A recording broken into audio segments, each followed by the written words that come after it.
ఉపాధి హామీ పథకానికి అర్థం పర్థం లేని జీరాంజీ పేరు పెట్టడం దారుణమని రాష్ట్ర కాంగ్రెస్ పార్టీ అధ్యక్షురాలు వైఎస్ షర్మిలారెడ్డి కేంద్ర ప్రభుత్వంపై తీవ్ర విమర్శలు చేశారు. ఉపాధి హామీ పరిరక్షణ యాత్రలో భాగంగా బాపట్ల జిల్లా ఇంకోలులో జరిగిన రచ్చబండ కార్యక్రమంలో ఆమె ముఖ్య అతిథిగా పాల్గొన్నారు. కార్యక్రమానికి విచ్చేసిన కార్యకర్తలు మహిళల సమస్యల గురించి కొద్దిసేపు చర్చించారు. అనంతరం ఆమె మాట్లాడుతూ రాజశేఖర్ రెడ్డి పేదల కోసం అనేక పథకాలను ప్రవేశపెట్టారని తెలిపారు. ఉపాధి హామీ పథకం ఆయన పుణ్యమే అని కొనియాడారు.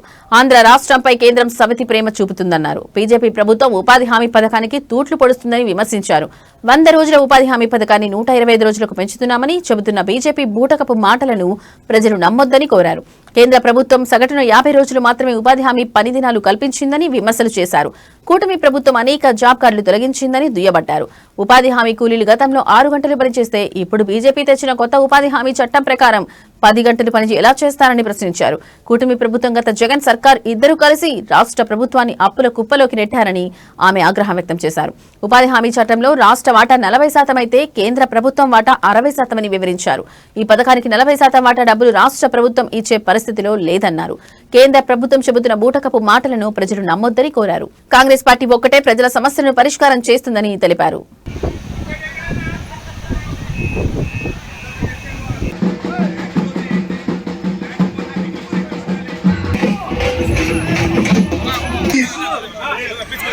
సంవత్సరాలు గడుస్తుంది కానీ కొత్త పెన్షన్ ఇవ్వటం పనులు లేవమ్మా.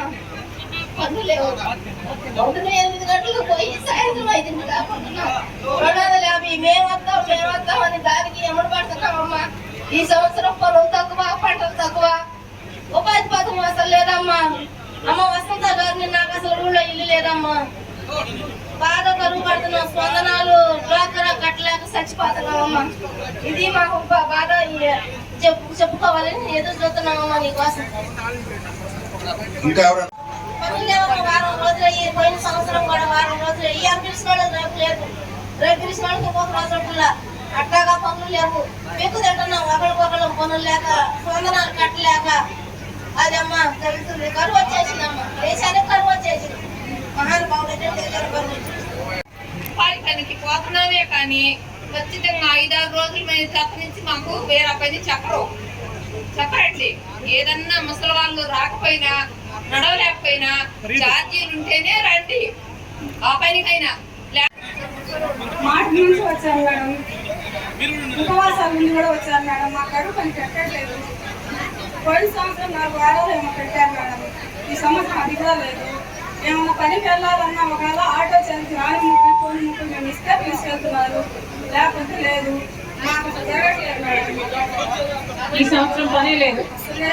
పోయిన సంవత్సరం ఎన్ని రోజులు ఉందమ్మా? 4 వారాలు ఏమో పెట్టారు మేడం. అంతే 4 వారాలు. చెప్పాలని అంత దూరం నుంచి వచ్చారు మేడం. అది వెళ్ళాను మేడం. ఆమె కాదు చిన్నపిల్లలకి భయపడ్డాను. హై స్కూల్ సెలవు ఇచ్చారు. ఏడుస్తున్నా ఉన్నా మేడం. అసలు నాన్నగారు అంటే నాకు చాలా అభిమానం మేడం. మా నాన్నగారు కూడా నాన్నగారికి అభిమానం మేడం. జోహార్ వైఎస్ఆర్, జోహార్ వైఎస్ఆర్.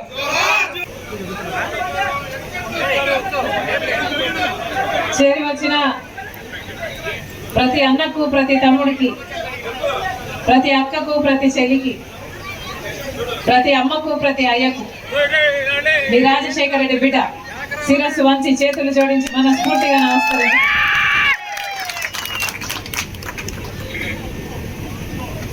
అన్న జరగండి. వెనక్కి మీరు ఇక్కడ నుంచి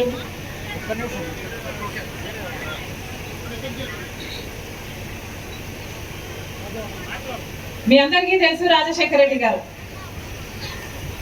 అందుకే రాజశేఖర రెడ్డి బిడ్డ వస్తుంది అంటే చూడాలి అని, వినాలి అని ఇంతమందిగా వచ్చారు. రాజశేఖర రెడ్డి గారి గురించి నేను ప్రత్యేకంగా మళ్ళీ మీకు చెప్పనవసరం లేదు. 5 సంవత్సరాలు మాత్రమే ఉన్నాడు రాజశేఖర రెడ్డి గారు ముఖ్యమంత్రిగా. కానీ 5 సంవత్సరాలలో ముఖ్యమంత్రి అంటే ఎలా ఉండాలో అంత అద్భుతంగా పనిచేసి చూపాడు రాజశేఖర రెడ్డి గారు. ఇప్పటికే మన రాష్ట్రాన్ని జగన్మోహన్ రెడ్డి గారు, చంద్రబాబు గారు కలిపి 11 లక్షల అప్పుల కుప్ప చేశారు.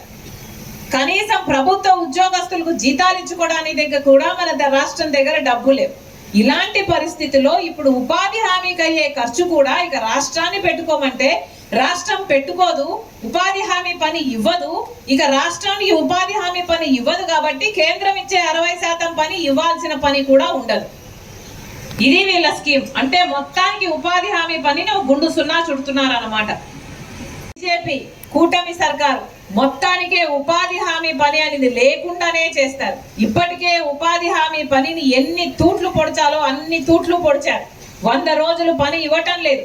ఒకవేళ తక్కువ పని 50 రోజులు పని ఇచ్చినా 50 రోజులు పని చేస్తే 20 రోజులకే పేమెంట్ పడుతుంది. ఆ పేమెంట్ పడ్డం కూడా 3 వారాలు పడుతుందో 4 వారాలు పడుతుందో 2 నెలలు పడుతుందో ఎప్పుడు దిక్కు లేకుండా ఉంది. కనీసం ఈ సంవత్సరం తీసుకుంటే ఈ ప్రాంతం వాళ్ళే చెప్తున్నారు అసలు ఈ సంవత్సరం ఉపాధి హామీ పని పెట్టనే లేదమ్మా అని.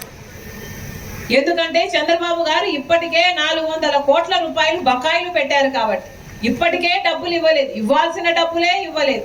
ఇది వరకు పోయిన సంవత్సరం తీసుకున్న ఉపాధి హామీ పనికి రాష్ట్రానికి ఖర్చు అయింది కేవలం 500 కోట్లు మాత్రమే.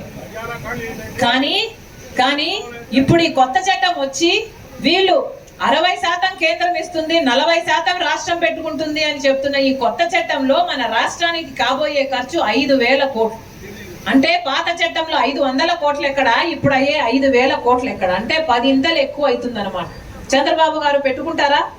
పెట్టుకోలేరు, ముమ్మాటికి పెట్టుకోలేరు. ఇప్పటికే ఉపాధి హామీ చట్టానికి డబ్బులు ఇవ్వండి అని కేంద్రం చుట్టూ తిరుగుతున్నాడు చంద్రబాబు గారు.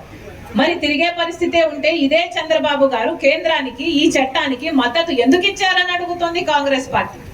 అసలు చంద్రబాబు గారు సమాధానం చెప్పాలి, కూటమి సర్కారు సమాధానం చెప్పాలి. అసలు బీజేపీకి మన రాష్ట్రం నుంచి ఎందుకు మద్దతు వెళ్తుందో చెప్పండి. బీజేపీ మన రాష్ట్రానికి ఏం చేసిందో చెప్పండి. బీజేపీ మన రాష్ట్రానికి ఏం మేలు చేసిందని అందుకు ప్రతిఫలంగా మీరు మద్దతు ఇస్తున్నారో చెప్పండి. మీ స్వార్థ రాజకీయాల కోసం మీరు చూసుకుంటున్నారు తప్పితే ప్రజలకు ఏం మేలు చేసిందో బీజేపీ ఒక్క మాట అంటే ఒక్క మాట చెప్పండి. సంవత్సరానికి 2 కోట్ల ఉద్యోగాలు ఇస్తామన్నారు. మన రాష్ట్రానికి ఎన్ని కోట్లు ఇచ్చారండి?